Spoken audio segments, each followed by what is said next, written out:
Today we're going to make a Scarecrow candy holder. This is a perfect addition to your Thanksgiving holiday. I'm starting off my project by preparing my vinyl Scarecrow face. I purchased this face on Etsy. It arrived several weeks late, but I did get it just in time for the holiday.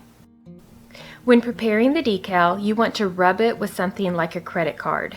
This will help get rid of any bubbles that may be in the decal and make sure that it is stuck on well.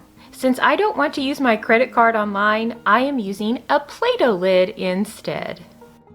After I have thoroughly rubbed it, I slowly peeled the back off of the decal and placed it onto my glass. The glass I'm using for my craft I purchased at the Dollar Tree. I purchased it with this specific craft in mind. A little later in the video, I will show you why I purchased this exact glass. I have provided several other suggestions in my Scarecrow videos on how you can connect Scarecrow crafts to academic learning. An additional fun activity you can do is have the students create this as a gift for their family. Then focus on figurative language and have them utilize it in a fun write-up on their Scarecrow. This particular decal was giving me a little bit of trouble. It wasn't wanting to lay flat, so I just took some scissors and cut a few slits. This gave me a little more flexibility and I was able to get all of the facial features laid out straight.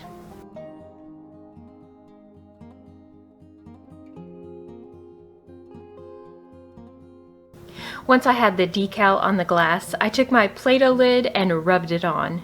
I made sure to pull it off slowly so that if a piece wasn't fully attached, I could lay the sticky cover back down and make sure it transferred.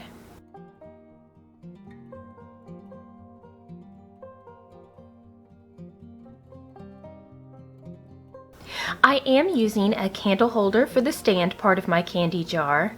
I purchased this candle holder in the sale aisle at Walmart.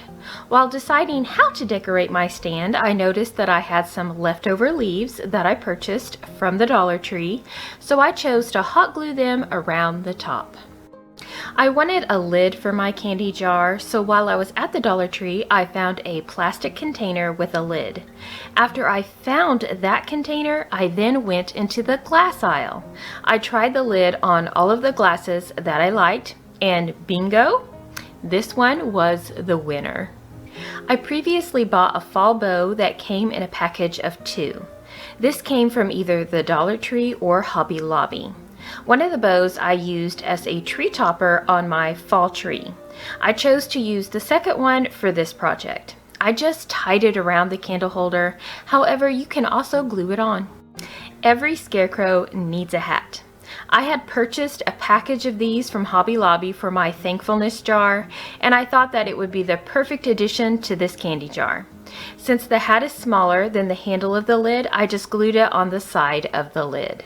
So now I need to attach the glass to the candle holder. So I put some hot glue on the bottom of the cup and placed it onto the candle holder. Thank you so much for joining me today. Let me know in the comments down below if you plan on making a candy jar for this holiday season. Also, I would appreciate it if you would support my channel by subscribing and turning the bell on for notifications.